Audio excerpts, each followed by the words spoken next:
ففروا إلى الله إني لكم منه نذير مبين. Iya. Kemudian berikutnya di sini saya akan berikan pengantar yang keempat terkait dengan ucapan para ulama. Terkait dengan ucapan para ulama rahimahumullahu taala seputar sufiyah dan tasawuf ini. Iya. Jadi kalau kita lihat dari ucapan-ucapan para ulama seputar tasawuf ini, kita akan temukan, iya, kita akan temukan dari ucapan-ucapan para ulama memperingatkan akan bahaya dari tasawuf ini. Ada ibarat-ibarat ya dinukil ya dari Imam Malik rahimahullahu taala sebagaimana dijelaskan oleh Al-Qadhi Iyad dari Tertibul Madarik. Iya. Seorang yang bernama Al-Musayyibi itu berkata, kunna inda Malikin wa ashabuhu haulahu. Kami pernah berada di sisi Imam Malik dan murid-murid Imam Malik berada di sekitarnya. Maka seorang lelaki dari Nasibin itu berkata, wahai Abu Abdillah, di sisi kami ada kelompok yang mereka digelari dengan nama Sufiyah. Ya'kuluna kathiran, mereka banyak makan. Thumma ya'khuduna fil qasaid, setelah itu mengambil qasidah-qasidah. Ya. Thumma yaqumun, setelah itu mereka berdiri. Fayarqusun, lalu mereka menari-nari. Ini tasawuf ini sudah dari dahulu ya. Kayak begini modelnya. Iya. Dan kalau kita lihat di masa sekarang ini masih terwarisi sampai hari ini. Masih terwarisi sampai di hari ini. Ya cari saja di YouTube itu. Buka saja bagaimana orang-orang tasawuf acara-acaranya. Nah, itu kelihatan ya. Ya berbagai macam sudah. Kalau dulu pakai qasidah. Ya kalau sekarang dia pakai band, pakai ini, wah menari-nari. Nah, macam-macam ini ya. Iya. Baik. Jadi Imam Malik waktu itu bertanya, setelah disampaikan ada orang seperti itu, Imam Malik bertanya, as-sibyanuhum, mereka ini anak-anak kecil? Kata orang yang bertanya, tidak. Amajanin, apakah orang-orang ini orang-orang gila? Kata Imam Malik.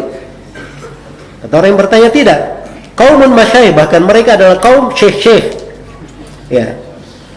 Kata Imam Malik, ma sami'tu anna ahadan min ahli al-Islam yaf'al hadha. Saya tidak pernah mendengar seorang pun dari kaum muslimin melakukan hal yang seperti ini. Iya. Jadi mulai muncul di masa Imam Malik. Dan beliau sudah mulai menegaskan bahwa ini bukan dari amalannya umat Islam. Ya, karena itu dinukil juga oleh Al-Qadhi Iyad di Tartibul Madarik ucapan murid Imam Malik, Marwan bin Muhammad At-Tatiri Ad-Dimashqi. Beliau berkata, thalathatun la yu'tamanuna fi din. Ada 3 orang yang tidak boleh dipercaya sama sekali dalam agama. Siapa itu? As-Sufi, yang pertama orang Sufi. Yang kedua Al-Qassas, tukang kisah. Dan yang ketiga Muqtadi yaruddu ala ahli al-ahwa. Seorang ahlul bidah, tapi dia membantah ahlul bidah yang lainnya. Iya. Ini 3 orang tidak dipercaya. Jadi penyebutan Sufi tidak dipercaya ini sudah ada di masa murid-murid Imam Malik rahimahullahu taala. Adapun Imam Syafi'i, Imam Syafi'i itu diriwayatkan oleh Al-Baihaqi dalam kitab Manaqib Asy-Syafi'i dengan sanad yang sahih. Yunus ibn Abdul A'la, salah seorang murid senior Imam Syafi'i. Dia berkata, sami'tu Syafi'i yaqul. Saya mendengar Imam Syafi'i berkata, "Lau anna rajulan tasawwafa awwal an-nahar lam ya'ti alaihi adh-dhuhr illa wajadtahu ahmaq." Kata Imam Malik, tidaklah engkau dapati seorang yang masuk di dalam tasawuf di pagi hari kecuali sebelum duhur dia ini sudah menjadi orang yang dugu, kata Imam Syafi'i. Iya. Dan Ibnul Jauzi menukil dari Imam Syafi'i sebagaimana dalam Talbisul Iblis. Imam Syafi'i berkata, "Ma lazima ahadun as-sufiyata 40 yawman fa'ada aqluhu ilaihi abadan."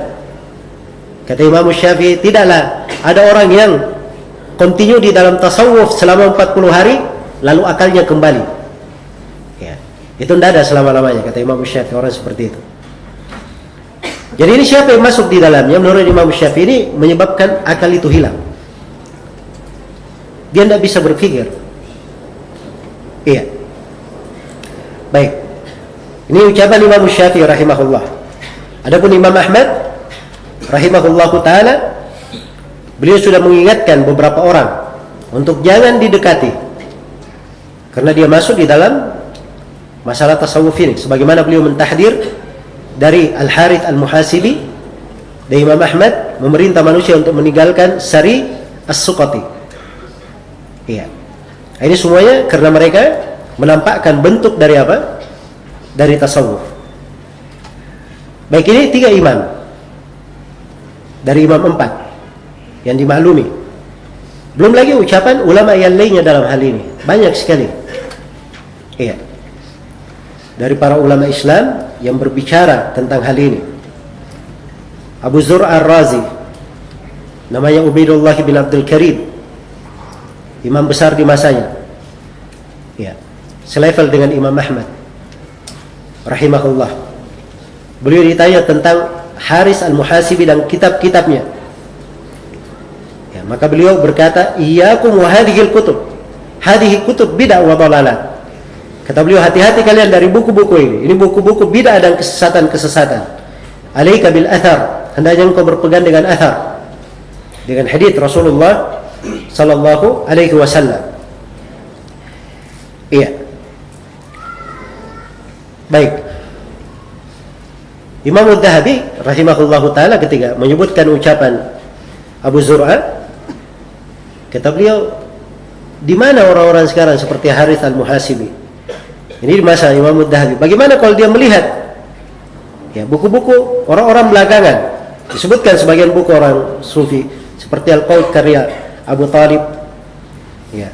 Atau dia melihat bukunya Al-Ghazali, Abu Hamid At-Tusi, ini Al-Ghazali ya, dalam Al-Ihya. Ya. Atau dia melihat Al-Gunya karya Abdul Qadir.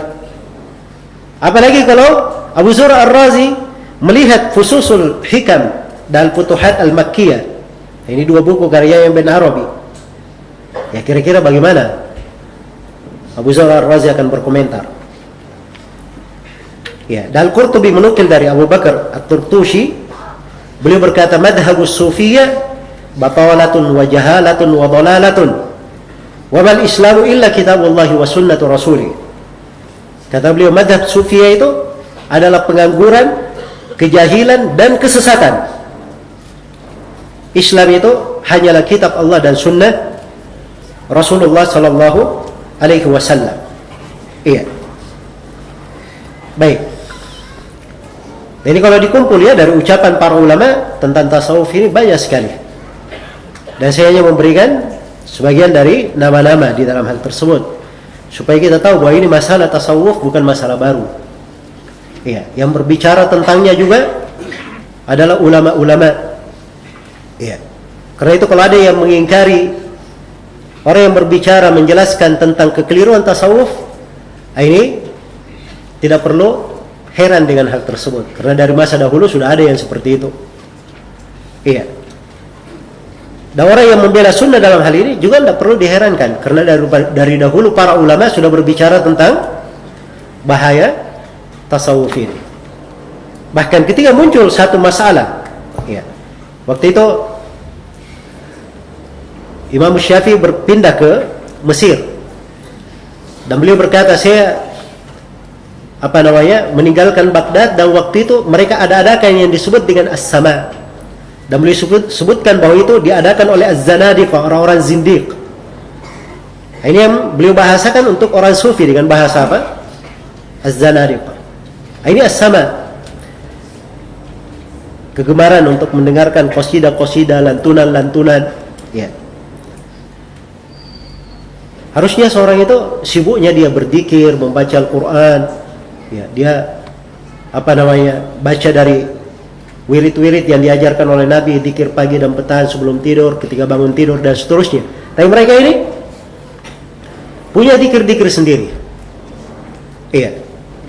Jadi kalau misalnya mau jadi imam sholat, itu ada panduan zikirnya banyak. Ya tergantung gurunya mengajar siapa, dari mana diambil itu panduan zikir. Iya. Jadi itu panduan zikirnya sudah ada. Dia sudah sisa baca. Iya. Jadi itu yang biasa ini baca doa panjang-panjang apa segalanya. Itu kan doanya itu, cara doanya juga sudah ada. Mereka tidak mengambilnya dari hadits-hadits yang sahih dari Rasulullah SAW, bagaimana Nabi selepas sholat, iya, apa yang beliau baca. Mereka tidak melihat di dalam hal tersebut. Tapi mereka tambah. Mereka buat aturan-aturan sendiri dalam zikir. Iya. Maka ini semuanya dari hal yang berbahaya. Baik, ini sudah berapa pengantar? Sudah 4.